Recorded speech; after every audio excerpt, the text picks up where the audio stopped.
brush strikes. Let me see what I can do. Let me see what I can do.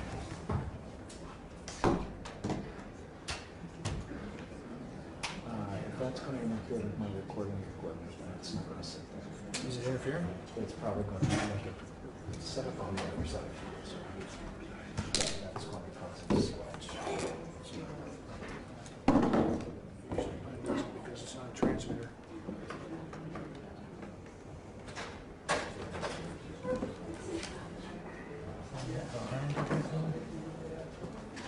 No, I tell you what, set up over there. Turn plug over that there? side. I don't know. Well, then I'm not set up with them set up. What I'm saying is, mine is not a transmitter. You don't understand it. It's not a transmitter. It's not going I to don't interfere want with it to that. interfere with my recording Again, equipment, sir. It's not. Sir, I'm telling you, I have a job to do. Put it over here.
No.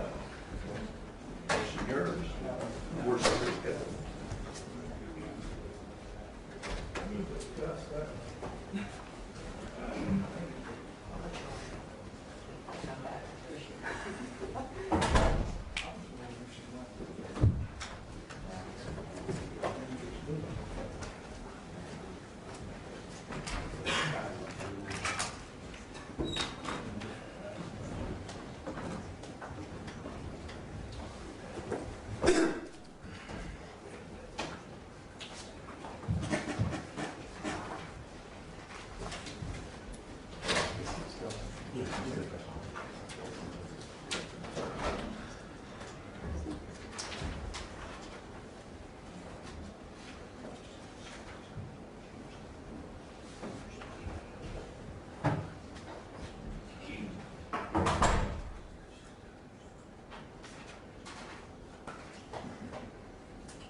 All right. Honorable David Peoples is with us. May be seated.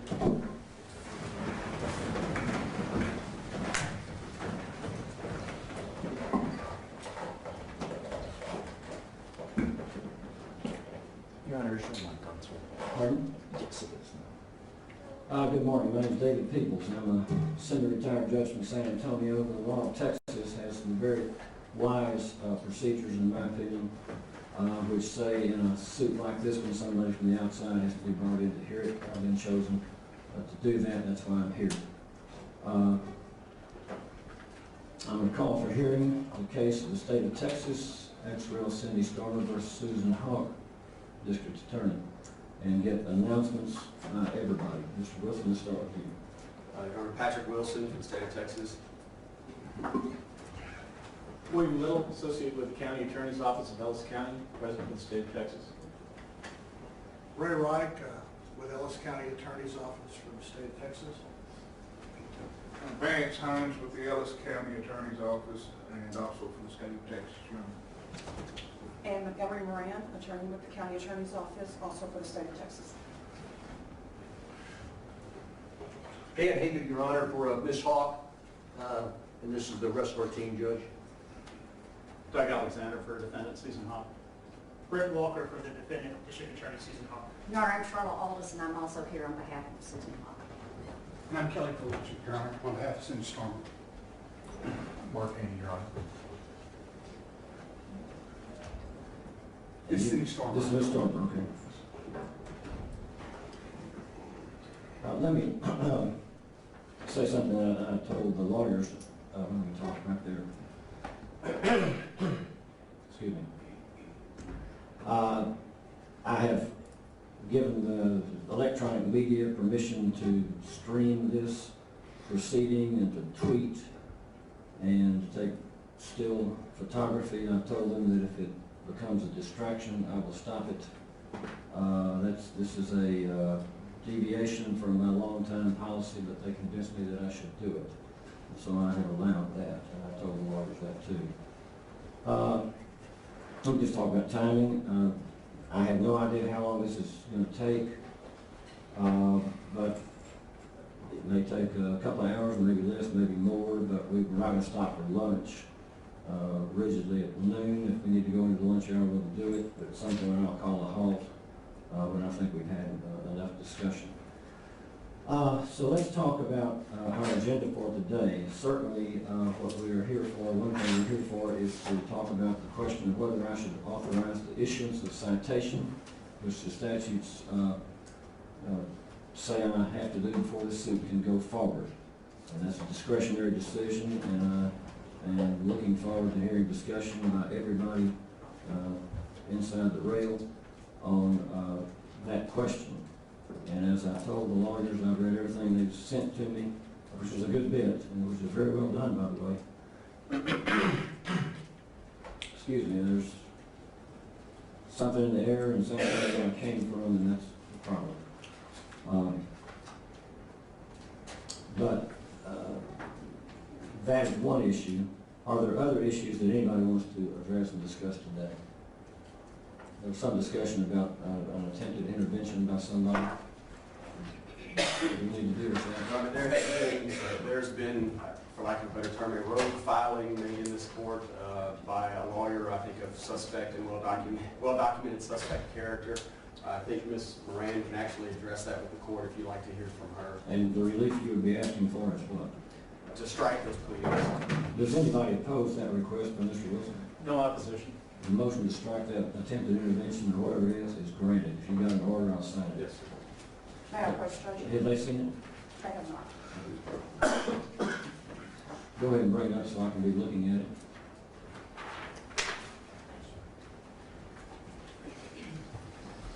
We approve it, Your Honor.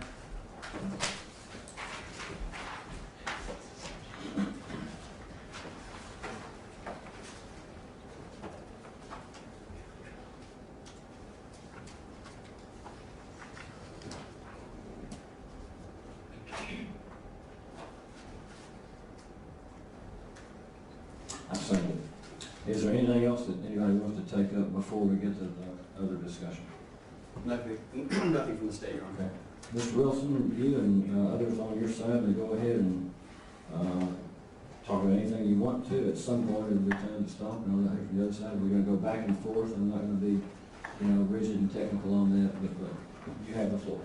I think the state's position is clear, and I think ours is pretty straightforward. However, I'm going to defer to William Little to advance our argument as to why citation should be issued. The defense has advanced an argument related to the Americans with Disabilities Act as preempting the issuance of citation. I'm assuming they're going to advance that argument here this morning. To rebut that argument, I'm really going to rely on Ray Reich to respond to that argument. So at this time, with court permission, I'd like to defer to Mr. Little. Mr. Little. Thank you, Your Honor. May it please the court, counsel, parties. This case was brought initially by Cindy Stormer, who is now the relator of this case. And acting pursuant to statute, Chapter 87 of the Texas Local Government Code, and at the behest of the County Commissioners Court of Dallas County, Texas, the county attorney of Ellis County was appointed the task of assuming the responsibility for the handling of this matter on behalf of the people of the state. Our first appearance in this case was made by virtue of the second amended petition for removal. The court has signed orders of a preliminary nature, realigning and recognizing parties, and scheduling this hearing for today. The case of the state is straightforward. At this time, we're here to ask for the court to authorize the issuance and service of citation on the defendant so that the case may proceed to a trial before a jury. This case is based entirely on the statute in Chapter 87 of the Texas Local Government Code, which authorizes a resident of Dallas County or any other county who has a complaint against a county official, such as the district attorney, Ms. Hogg, to request, file a petition and seek removal or ouster of that official based upon the enumerated grounds in the statute. The case, as the state now presents to the court, is that we have asserted two grounds derived expressly from the statute, seeking to justify the removal or ouster of this defendant. The two grounds are incompetency and official misconduct. There is no disagreement about the applicability of the statute. There is no disagreement amongst the parties regarding what the statute says about the definition of incompetency or official misconduct. For purposes of this hearing, we would remind the court that incompetency means either gross ignorance of official duties, gross carelessness in the discharge of those duties, or unfitness or inability to promptly and properly discharge official duties because of a serious physical or mental defect that did not exist at the time of the officer's election. Any or all of those are grounds for removal based upon the county officer's alleged incompetency. The second ground, as for the basis of the civil ouster action, is official misconduct. And the term official misconduct is described as intentional unlawful behavior relating to official duties by an officer entrusted with the administration of justice or the execution of the law. The term includes an intentional or corrupt failure, refusal, or neglect of an officer to perform a duty imposed on the officer by law. These statutory provisions are contained within Section 87.022 of the Texas Local Government Code, the action which regulates this ouster proceeding. I do not believe, based on filings from the defendant, that there's any disagreement about which statute governs this action, the role of the state in this action, the authority of the state in this action, or what the statute provides for the grounds of removal. When the state filed its second amended petition for removal, affidavits were attached to provide information to the court justifying, at least in a preliminary way, because nobody can contend here that this issue has been thoroughly discovered or the evidence thoroughly developed. We're at a very preliminary stage. In fact, we are at the initial stage of this case. As the court well knows, you have discretion to decide whether citation should issue and be served upon the defendant and the case go forward, or whether citation should not be issued. And what we're here to do today is present to the court our argument and belief that there is sufficient reason to believe that citation should be issued, not just to go forward. As we understand the defendant's response at this time, it comes in two forms. Number one, they have submitted affidavits yesterday afternoon alleging that there is no evidence to support an allegation of incompetency or official misconduct. Essentially, we have 5 affidavits and they have 12. And that presents to the court an opportunity to recognize the fact that a resolution of these conflicts is necessary, and that resolution of these conflicts can only be accomplished by a jury trial to determine whether any of these grounds for removal are true. There is sufficient information before the court to justify the commencement of this lawsuit, proceedings through discovery, and eventually possibly a hearing on whether or not the defendant should be removed from office temporarily, and then a trial for removal on a permanent basis. The court has been presented with a variety of information that's very difficult to reconcile, since none of these affiants or witnesses have been deposed, none of them have testified, and they've all presented essentially conflicting evidence, which presents the court with the issue, how do you resolve that? Well, you can't. That's why citation needs to be issued here, so that this issue can be fully developed during discovery and evaluated in preparation for trial. And so as a threshold matter, we believe that the state has presented sufficient information to identify the nature of the relief being sought, the statutory grounds authorizing that relief, and the statutory grounds that regulate how this is to be conducted. Now, a moment, if I may just digress, what might be the reason for the legislature to include a preliminary threshold determination like this on the issuance of citation? I'm not aware of another civil action in Texas jurisprudence that allows or provides for such a threshold gatekeeper type function. And therefore, the inclusion of this threshold gatekeeper function must be a recognition by the legislature that this is a serious event. We don't want everybody who's been arrested or is being prosecuted by a district attorney to file a lawsuit seeking the ouster of those people, because that would cause the course of justice in the state to grind to a halt. Therefore, the court has been vested with the authority and the discretion to make a preliminary determination. Now, the statute we're here is a very brief statute. It's been enacted and enforced in this state since about 1876, when our Constitution was promulgated and approved. There are not that many cases on the statute. And so we're kind of plowing some fresh ground here. We don't have a lot of authority to offer you in this regard. But I think the essence of the issue is the court is tasked with looking at the 4 corners of the petition and the evidence presented in support of it to determine whether or not this merits the issuance of citation, so that discovery can proceed, the case can be evaluated, and a determination can be made based upon that discovery whether a trial is necessary or a temporary removal is necessary. That's what we're asking the court to do right now. To rule otherwise would mean that the court has been placed in what I think is an untenable position. You have to try and resolve 17 affidavits that have been submitted as a preliminary nature. And we've yet to really have a formal appearance by the defendant, because the citation is not issued in this case. Finally, with regard to the request for an evidentiary hearing on the temporary replacement of the district attorney, that has been argued by the defendant as being something that should follow if and only if the court decides that citation should be issued. And we agree with that. If the court deems that an evidentiary hearing is necessary, that's not a problem. We can get that set in 60 or 90 days after some preliminary discovery, and then have that hearing to decide whether or not the situation justifies such radical and important action by this court. But the preliminary issue, and a relief that we first asked the court for today, is to recognize that a statute has been properly invoked. The state has made an appearance in accordance with the procedure that's been outlined by the statute. And now the court is being asked to authorize the issuance of citation. The statute doesn't really provide any guidance to the court on how that decision is to be made, so we're happy to be here today to address the court's issues and to argue with counsel to see how we should proceed here. But that, in essence, is the state's case. That's at this time and at this juncture, and that's what we're asking the court to do today. Thank you.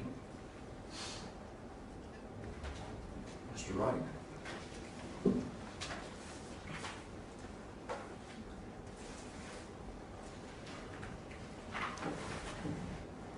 May I approach the bench, Your Honor? Yes, sir. Thank you.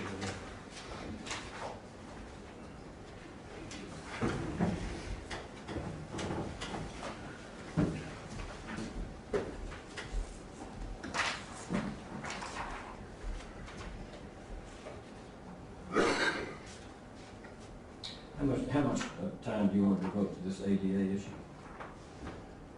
As little as necessary, but as much as required. Why don't you give me the basics, and then after I've heard Mr. Alexander, I'll decide whether I want more. I'm sorry, what did you And want? then after I've heard from Mr. Alexander's side, I'll tell you if I want more. I didn't hear the first part. Just give me the basics without too much detail. Okay, the basics are that the ADA has two titles, Title I and Title II. There are very few cases, as you might imagine. I don't think they've found one involving an elected official that sought coverage under the ADA, and we don't think there is a case either. The two they've cited, one of them deals with Title I, an employment case. The other one deals with Title II, which is a public accommodations case. Title II cases can't be used for an employment-like dispute. If you have a problem with an employment case, you can't reach Title I, for want of a better term. And that's what the Oklahoma case that's mentioned in here discusses. The Oklahoma case sets out the whole statute, the applicable parts of Title II, and there's a tenured professor, don't get excited, it says XRL on it, but it's not XRL about this. It's about a professor. And so the professor couldn't get to Title I, so they tried a Title II case. One of their two cases, their Vermont case from the Second Federal Circuit, deals with non-employees, and so it's not really applicable to this proceeding. The Oklahoma case explains you can't go to Title II. Louisiana, the Fifth Circuit says the same thing. With regard to Title I, you have to prove, among other things, to reach some of the protections that you're an employee. She's not an applicant, so she's not entitled to the applicant areas of the protection in Title I. But she is she an employee? And we think there are 16 factors listed. The Clackamas case, I'm sure I pronounced it wrong, is a Supreme Court case that says you can go to the EEOC compliance manual and look at those 16 factors to try to determine whether she's an employee or not. And we think on the whole she's not. None of this was cited in any of their materials. They just cite the two cases for a kind of a rudimentary point. That's what I've actually said almost everything I was going to say, Your Honor. Okay. Thank you. Anybody else on your side, Mr. Wilson? Not at this time, Your Honor. Mr. Alexander? Go ahead. Go ahead. Yes. Your Honor, Brent Walker for the District Attorney. For clarity purposes, I wanted to tell you briefly the outline of how we're going to present our argument. First, I will begin with a sort of summary statement as to why we're opposing citation today. Mr. Alexander will then rise and he will discuss and focus and grapple with this statute itself and how this court should interpret it. And then Mr. Alexander will turn to what we believe is the real gravamen of the state's complaint, and that's this issue, this unprecedented, this unwarranted, and we believe improper attack on the mental health of the district attorney. Mr. Alexander will also address during that time period this allegation as to whether or not the issues regarding the DA's decision as far as terminating people, whether that is grounds for potential ouster. I will then rise and talk about the remaining allegations. That includes the allegations regarding finances, the allegations regarding ignorance of her duties, and the allegations regarding carelessness of her duties. Then we will summarize, and that will be how we're going to present our argument, Your Honor. We oppose the citation for three primary reasons. The state's allegations are legally insufficient, factually insufficient, and we submit they're against the public policy of both the state and the federal government. In performing this analysis, we believe the court should be guided by a couple of things. First, the issue of evidence is raised just by the state now. We previously discussed with the court whether this should be a full evidentiary hearing or not. Make no mistake, our position is that you can review the state's pleadings and the state's evidence, and this court can conclude, based on the inadequacy of that pleading and the inadequacy of that evidence, that the state has not met a burden to show that there's a potential for ouster here, and the court can deny citation. It is true that late yesterday, in response to a filing by the state on Tuesday requesting temporary suspension of the district attorney, we did attach evidence in a response to that motion. And that evidence we submit to you both rebuts and clarifies that many of the things the state says is not actually what happened, but it also provides the court context as to the before and after picture, because we do not deny that District Attorney Hawk was suffering from an issue with depression and she sought treatment, and the evidence, which is undisputed, is that she is better and everything is fine. So the court doesn't need to consider that evidence. It's there in the record if the court chooses to do so. But again, this can all be resolved on the inadequacy of the state's own pleadings and the inadequacy of the state's own evidence, which is premised on the allegations of 5 disgruntled employees who were terminated by this district attorney. Individuals who have not been there for months. Individuals whose allegations themselves involve simply quibbling and disagreement with how the district attorney wanted to do certain things. But none of this will rise to the level of ouster. And so on the issue of evidence, we believe the court can just look at the pleadings, but it can consider that other evidence if you'd like. Because frankly, this is something that you were vested with a lot of authority. This is a serious matter. The court is the guardian here to make sure this is proper. If you want to consider the evidence, it's unreviewable in your discretion. You can do so if you'd like. The second thing is I think we need to focus on the terms of the statute. And that's what Mr. Alexander is going to focus on initially. And I think when we do that, we will show that what you have is a lot of allegations that singularly and independently do not rise to the level of ouster. And the statute requires that. You don't get to file a bunch of 20 different allegations, all of them inadequate, and add them together and say, well, ouster is appropriate. So I think the court needs to wrestle with the statute and apply it to the actual allegations here. With these guideposts, we believe we can show this court that with respect to the mental health issue, which Mr. Alexander will argue, that is both preempted by federal law and unprecedented in the history of this jurisprudence to try to oust someone based upon their mental health. And we don't think the court should issue citation and bless this action because of what it would mean for the public policy of this state. Let me ask you this, do you say that the state wants to oust her because of her condition or because of conduct that might have been related to that condition? Well, Mr. Alexander will get into this further. The state clearly states that because she suffers from a mental defect, an archaic language from 1879, that alone is sufficient to oust her, as if she is somebody who cannot function as a district attorney because of her mental health. And so we believe that argument is plainly an issue that would be preempted by federal law and inadequate. Further, we will show that the allegations here, separate and apart from the mental health issue, singularly do not rise to the level of ouster.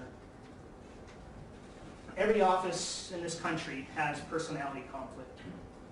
People in the day-to-day of stressful jobs will not get along with everyone. In every district attorney's office in this state, there will be situations in which the district attorney will have to fire certain people. It happens. The fact that this district attorney terminated certain people, that's not going to be grounds for ouster. The other issues raised with regards to issues regarding finances, I think the court will see when you really drill down that all of those issues are not things which rise to the heavy burden of the statute, which is to show that the duties of the district attorney were not being fulfilled. These are what I think are simply quibbles, disagreements, but nothing which shows that the duties of the office were not fulfilled. And with that, I'll turn it over to Mr. Alexander to address his argument. Thank you, Your Honor. Please, the court. The issues today really are cleanly framed. We're not going to be dealing with a temporary suspension issue. I'm not going to get into preemption today. I'm going to focus on the plain language of the statute. And so does that mean that you don't consider the ADA preemption argument all that strong? It doesn't mean that, Your Honor. What it means is that I believe that you can resolve this case on the plain language of the statute without reaching preemption. And so what I don't want to do is to waste my time today with an alternative argument when the strong argument is the plain language of the statute. Are there any cases in the whole country that hold that the federal Americans with Disabilities Act means that a state office holder who is shown to have had serious problems in doing the job that are related to a mental condition, that I'm not aware of any. Okay. And I'm not saying that's the state of the evidence, but Yeah. No, I then let's appreciate move on to that. something else. Yeah, no, that's fine. So no, so I'm going to focus on the plain language of the statute. And in particular, I think the real gravamen of the complaint, from where it started out with just Ms. Stormer and then has now gone on to the state, really boils down to, and I've given you a bench book, and this is under tab 1. It's section 2C. And that's the provision that defines for incompetency, unfitness or inability to promptly and properly, all of that, the business about the serious physical or mental defect that I think that all of us have been wrestling with. And why don't we flip to tab 2, because that will help this. This is the legislative history that we put together for your honor. So the language that we're grappling with goes back to 1879. What's interesting to me is that, you know, in the course of my 35-year career, I don't know how many statutory construction cases I've been involved with, you've been involved with. I don't know that I've ever seen a case where there's a statute more than a century old in which key language has never been interpreted in any reported decision. And so, faced with that, we're left to grapple with what does it mean? And that's what I'm here to address today. I think that I want to get everything else pushed out of the way.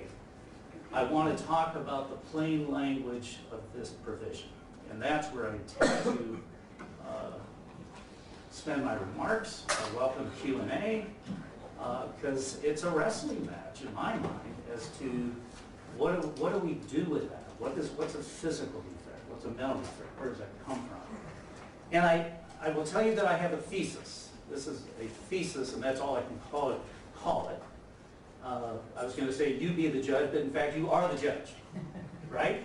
So what I'm going to do in the time I'm going to take, and I'm so grateful that I'm not confined to 20 minutes, which is where I usually live, I'm going to walk you through my thesis. Okay. And my thesis is simply this, that to answer the question, and let's go back to the statute, because I want to break down the elements first. There's really 3 elements to the statute. First is that you have a serious physical or mental defect. That's number 1. Element number 2, that did not exist at the time of the officer's election. So this is something that's arisen after they became elected. And that 3, renders the public official unfit or unable to promptly and properly discharge official duties. I mean, that's the language. And so what we would ordinarily do if we had case authority is we'd be looking at what condition is it that constitutes a physical defect? What condition is it that constitutes a mental defect? And what I'm here to tell you is, as part of my thesis, is I think in this case, it depends. It depends first on what is it that the public official was stricken with. Okay, what? The other thing is when. And I say when in this sense. In the 21st century, today, or in the 19th century when the statute was enacted. And I'm going to give you an illustration, hypothetical, to try to wrestle with that. And then let's kind of proceed from there and see, and I'm going to start with the physical defect aspect of it. So 1879, high public official, let's say the governor, is walking down the street 2 weeks after election, tree falls, breaks his back, renders him paralyzed from the waist down.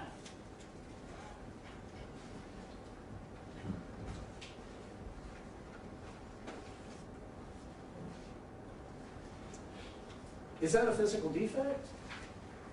Well, let's think about it. 1879, this individual can't ride a horse, cannot readily access a carriage, are no ramps, are no elevators, does this condition constitute a physical defect which did not exist at the time of the officer's election, and that makes that person unfit or unable to promptly and properly discharge official duties? I think the answer is probably yes. In 1879. That individual at that time, and I think that's why we have this statute with curious language, that's a physical defect. It would be, and those are the terms that one would use back then. Today we find that term frankly offensive. In fact, let's come forward to the present. Same facts. 2 weeks after election. Let's speed it up. Person is jogging. They didn't jog in 1879, now we do. We're jogging down the street, on a path, tree falls, breaks back, paralyzed.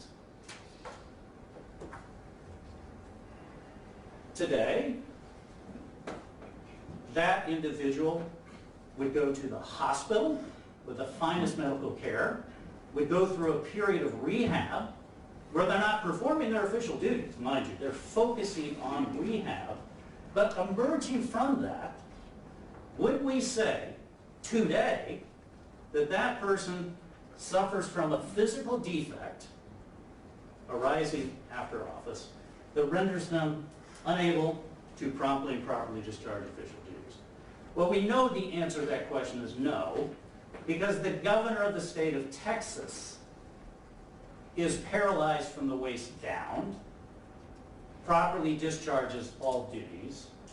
No one would ever suggest that he suffers from a physical defect. We don't even use that language. He has a challenge. It is a challenge that he has that requires constant conditioning. None of us in this room would want to arm wrestle Greg out. Okay? He has to keep himself fit. But today, he does not suffer from a physical defect that would prevent him. He's got ramps. He's got access to bathrooms, thanks to the grace of God, his own fortitude, and the American with Disabilities Act. And I will refer to the ADA. I'm not going to argue preemption. But all of these things today make it possible for him to discharge his official duties promptly and fitly and ably. Okay. Now, let's go with that predicate, physical. Let's go to mental, because it's the trickier one. Okay, and it's the one that is front and center in this case. And let's go back to 1879. All right, so 1879, individual takes public office. Let's say that they're bipolar, and it does not manifest itself until 2 weeks after they take office. Schizoaffective. Now, these are all terms we use today. Did not use them, because they didn't exist. Okay? Let's say that person, consistent with that diagnosis, which we had today, did not have then, spirals out of control psychotic. Which happens? Is no medication to bring them down. 1879, where do they go? What did they do with those people? Well, this is very interesting. Today, there's still an institution. There's an institution called the Austin State Hospital. They can go to a hospital to get well. Okay? 1879, what was the name of that institution? The State Lunatic Asylum. It's called an asylum, not a hospital, because it was a place that you warehoused people.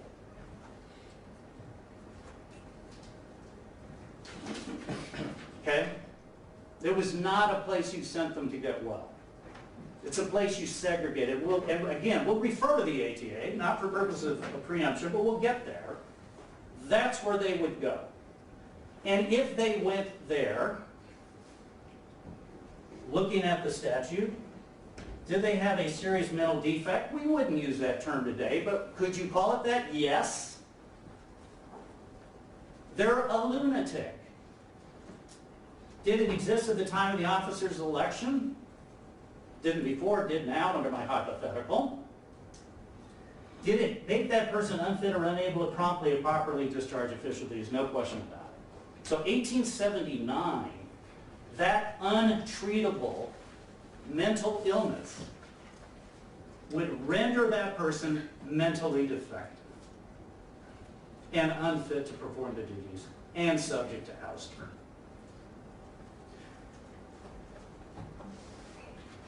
Now let's move on and talk, with that background, let's talk about our case. And I want to do this through the voice of the state. Not my voice, not our voice. So I want you to turn to tab 3.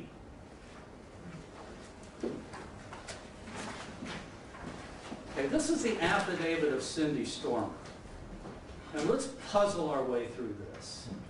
Because what you see here is an effort by the state in the 21st century to try to fit District Attorney Susan Haack within the language of the statute. And this is what they say.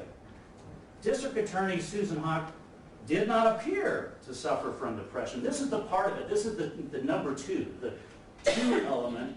You know, did it exist before or after? Didn't appear to require, did not appear to suffer from depression. Let's slow down. Let's slow down there. Okay? One of the things that makes mental illness such a tricky thing is you can't see it. Okay? Governor Greg Abbott in a wheelchair, you can see. And in this day and age, we're compassionate about that. You can't see mental illness. You look at this beautiful woman, you can't see it.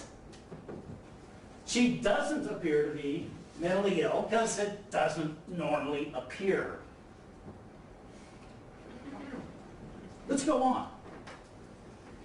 And back to the statute and the second element, which is not the most exciting one for me here, but let me do it. Truth is, in this case, she did appear before to be. If you look at the D Magazine article, which they cite, so it's in the public domain, it talks about how before her election, D.A. Haack exhibited symptoms of paranoia. Okay, so technically, they don't satisfy prong 2, but as I said, those are not the most interesting prong. That's not the most interesting prong for me. Let me go on to the next one. District Attorney Susan Haack did not appear to suffer from depression and did not require inpatient treatment for it before taking office. Then it goes on at the end. Before she became a district attorney, I knew of no instance where she suffers from major depression or from a mental illness so profound that it prohibited her ability to do her job. And that's right. Okay?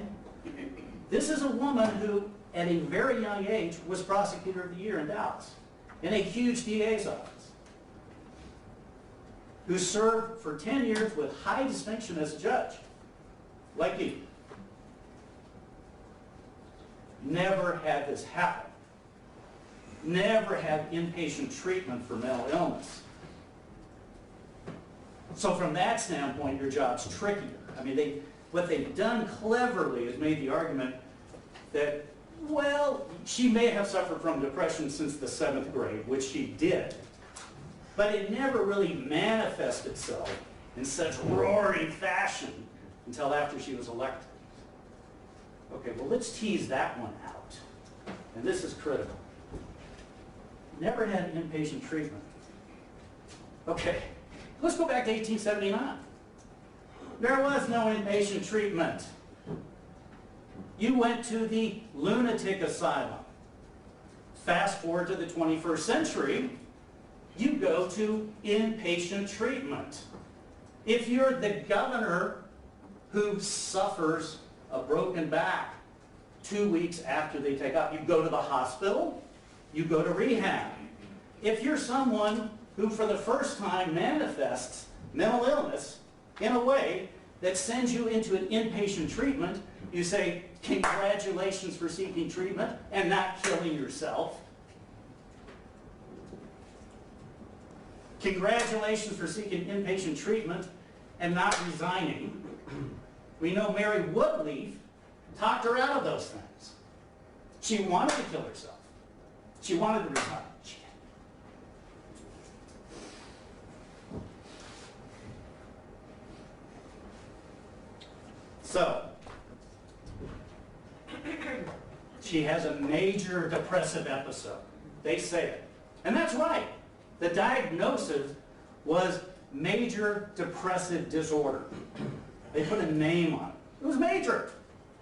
It put her in the Menninger Clinic for weeks and weeks and weeks. It did. And then she got out.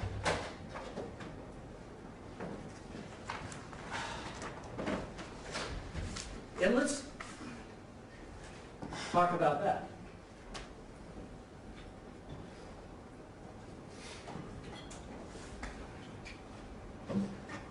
One part of this that I want to talk about that's troubling is the part where they say that she went to the Menninger Clinic with an unexplained absence. Okay. I think that this is the part that her good friend Mary Woodleaf, in retrospect, might have hoped would be handled differently. Okay? From the public standpoint, she disappeared. There were the headlines, "Where is Susan Hawk?" She's gone. Okay. Now, on the inside, she did some things before she went to the Menninger Clinic. She sat down, and you see the affidavit, you've read all the affidavits of our Dacina Madsen, who says, we talked about how she was going away to get better. She put me in charge of the day-to-day operations. She had 10 or more, I forget exact number, of chiefs of her various divisions, many of whom I understand are here today, voluntarily, they're not here coerced, who stood at duty discharging the duties of the district attorney's office. And when you read all those affidavits, what they tell you is that during this unexplained absence, the district attorney's office continued to operate without pause, without interruption. Okay, now, but let's get back to the unexplained absence part, right? What she doesn't tell the public? Why? Well, here's the why. Here's the difference between getting hit by the tree and becoming paralyzed and going to the hospital and getting well and coming back to work and being mentally ill. It's the stigma. It's the stigma. Okay. It used to be that you hid if you had paralysis. Franklin Roosevelt was a classic example. Okay. So he happily, by the middle of the 20th century, was able to be the chief executive of the land. But if you photographed him, Secret Service ripped that out and tore it up. Why? Because of the stigma. We didn't want that to be seen, and it's very fascinating to see how we're evolving with that. Let me just talk about that because I think it's critical. If you go to Washington, D.C. today, you'll see 2 statues of Franklin Roosevelt. The first one has him on a wheelchair, but guess what? It's completely covered up by a cloak. Okay? Now, the National Organization for Disability came along and said, no, no, no, no, no, no. We're going to have a statue with him sitting in a wheelchair. And that's what they did. So there are two statues. The cloaked statue, older. The uncloaked statue, new. And that's because our attitudes, societal attitudes, towards physical disability have evolved dramatically. And in this area, Greg Abbott, our governor, is a hero. Let me explain why. I'll tell you why I think he's my personal hero. When he greets any other individual in a wheelchair, what does he do? He says, hey, tree fell on me, what happened to you? To destigmatize it. And to serve as a role model to say, what I have done, you can do as well. I'm in a wheelchair, I'm the governor, the second most populous state in the country. And here's the problem with stigma. So that's what makes you surreptitiously go to seek treatment, which is what we should be encouraging. That is treatment. Without the stigma, I mean, hopefully we'll come to the day where if you're stricken with something like this, you can go to the press and say, time out, I need to go to the medical clinic, and everybody cheers and says, good, go, recover. But in this case, what happens? You've read the allegations. Couple things. One is, it's so easy with mental illness to blame all evils on it, or perceived evils on it. And so what we have is riddled throughout the state's petition is that the only possible explanation, for instance, for the discharge of Cindy Stormer, is because Susan Hawk was paranoid and delusional. That's the only possible explanation. Well, you've read the affidavit of Ms. Manson, which tells the true story. And I'm not here to slam Cindy Stormer or anyone else who's discharged. Those are sensitive issues. I will say this, by way of example. At the same time that Susan Hawk took her position as district attorney of Dallas County, right next door in Fort Worth County, another district attorney took the position of DA and fired more people, which was considered a morale problem. But nothing that would ever suggest ouster, and there's a reason for that. Under the statute, when you look at incompetency, none of those statutory grounds for ouster includes personnel decisions, nor could they. That is a Rubicon this court should decline to cross. If you were to take the step of saying that personnel decisions are fair game, that's going beyond the plain language of the statute, and it's trouble. In fairness to the state's position, don't you think they're not saying she fired people, but that the conduct surrounding those firings was erratic, etc., and that Well, maybe it's a matter of interpretation. I read it that it's not just that the conduct was erratic. The way I read it, perhaps wrong, is that explains the fire. In other words, the paranoia, the delusion is what explains the fire. That's the way I read it. Could be wrong. Okay? And I guess Mark being on behalf of the relator, Cindy Storm, I just want to interject one thing into the mix here. Before the state, it has a submitted affidavit from Mr. Bill Worshby, who's one of the best prosecutors, I think, in the state of Texas. We're framing this as a mental health issue, but part of the allegations are drug use in the office after the election. And I don't think that should be overlooked as you consider what the allegations are.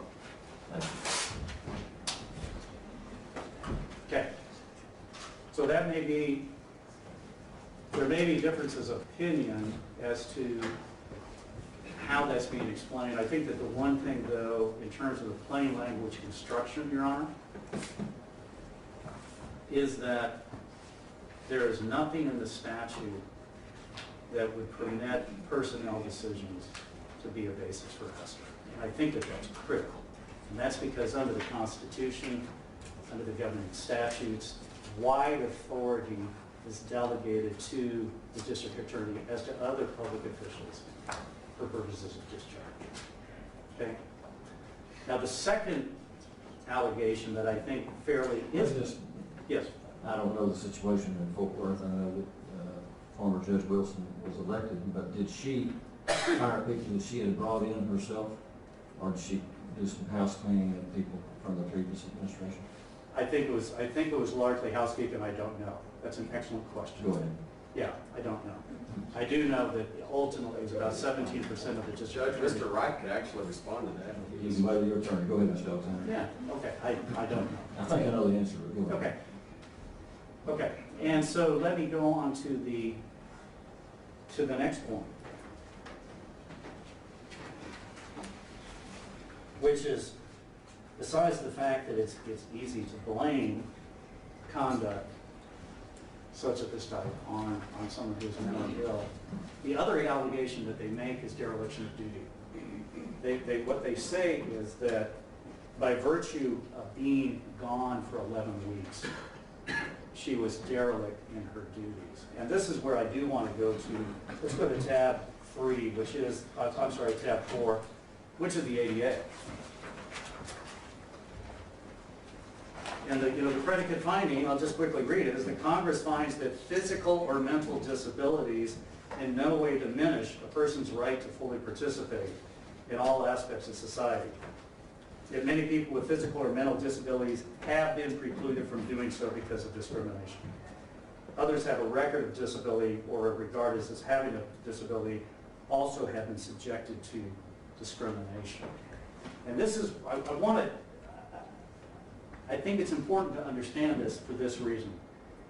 If a governor 2 weeks into office is struck by a tree and paralyzed, nobody would ever call taking 11 weeks off for surgery and rehab as a dereliction of duty.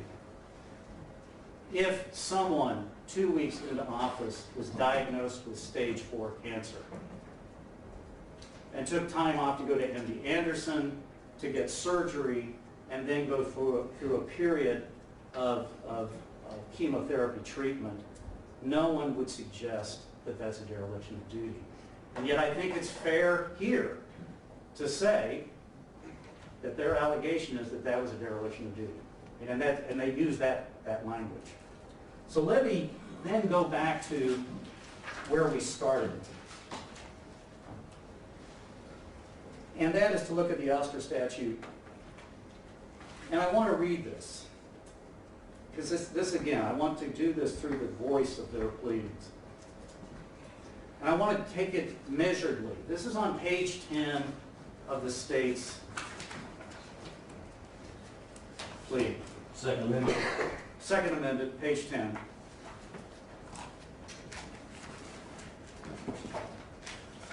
It's the part that starts with the word "since the defendant's return to work." Okay, and I want to take some time to work through it. Since the defendant's return to work, she has admitted that she suffers from major clinical depression. True. And also attention deficit disorder. Also true. Further, she has admitted to struggling with thoughts of suicide. Correct. That is a all too unfortunate byproduct of major depression. And also to having abused or become dependent on prescription medication. She was upfront about that as well.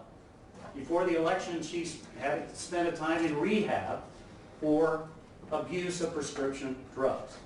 Admits that. Went to rehab. Took care of the problem. Let's go on. While the defendant now claims that she is stable, okay, I would modify that to say, is stable, not claims. All the affidavits support that. And that she has these problems, quote, under control, which they are. Then let's slow down here. These problems remain serious enough to require her to participate in frequent therapy sessions and to take daily doses of medication simply in order to function. Your Honor, for someone who has suffered depression, that is exactly what you want them to do. Go to regular therapy sessions. Take your daily medication. Where we get into trouble is where people who suffer from mental illness don't do that. And yet here, what is the very next sentence? The combination of these physical defects and addictions and these mental defects help explain behavior. More important, these defects, in the manner in which they have become manifest, have rendered the defendant unfit and unable to discharge her official duties. There is no question, Your Honor, that for a period of time, a year ago, spring of 2015, she had paranoid delusions. We're going to be talking in a minute about some of the more specific allegations of conduct. But that was true. But I think we have to read the statute this way. This is the temporal aspect. What they like to say is, if this happened in the past, you can be punished for that, or that's grounds for ousting. I think we need to look at it this way.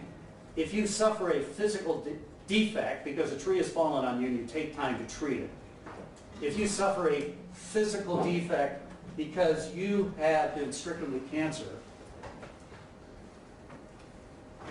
you get to treat it. And then the question is, going forward, are you, and this is using the language of the statute, are you fit and able to promptly and properly discharge official duties now, today, once you've completed that treatment and are continuing to take care of yourself? And again, I said defect, but would we really say that Greg Abbott suffers from a physical defect? Is that a term we would use? And yet in their pleading, the state, led by a man who was paralyzed, say that she suffers from both physical and mental defects. Today suffers from physical and mental defects. Okay, that's just wrong on so many levels. Greg Abbott faces challenges. It is not easy to run a state from a wheelchair, but he is not physically defective. She faces challenges. It's not easy to run an office of 450 district attorneys when you're mentally ill, when you do have to seek physical regular therapy, when you do have to take medications daily, but she's doing it. Greg Abbott is a hero and is recognized as such. I'd be naive to say that we've evolved to the point where we consider people like Susan Haack a hero. We haven't, sadly. We should. But the key point here is we're not here. Well, let me digress a little bit. This notion that somebody that suffers from severe depression cannot be a leader. Let's talk about Abraham Lincoln.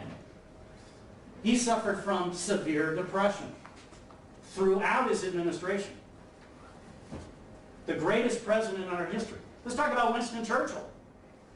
Perhaps the greatest leader in the 20th century. Suffered from severe depression. He called it the black dog. The black dog would visit. Now, how do we know this? Go to the website of the National Alliance on Mental Illness. Look up Abraham Lincoln, look up Winston Churchill, and they talk about it. And why do they do that? And why have they weighed in this case? They do that as an inspiration for people.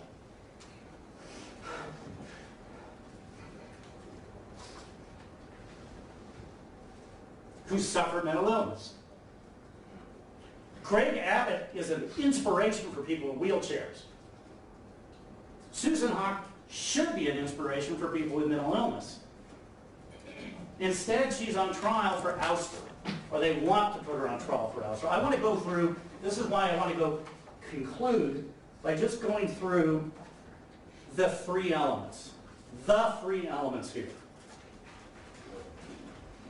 1, does she suffer from a serious physical or mental defect? No. She suffers from a serious but treatable mental illness for which she sought treatment and is now maintaining herself. That's the language that should be used in opinion on issuance of citation. Second element, that did not exist at the time of the officer's election. She has suffered depression since the 7th grade. The fact that it didn't manifest itself in a not only massive way but a public way until after she's elected shouldn't be the construction of the statute. It pre-existed. It just simply did not manifest itself this way. But the final one is the key. Does her mental illness render her unfit or unable to promptly and properly discharge official duties? In the same way that Greg Abbott today, probably not in 1879, can discharge his official duties ably, so can she, and is. And with that, I'm going to turn it over to Mr. Walker to take care of some other aspects.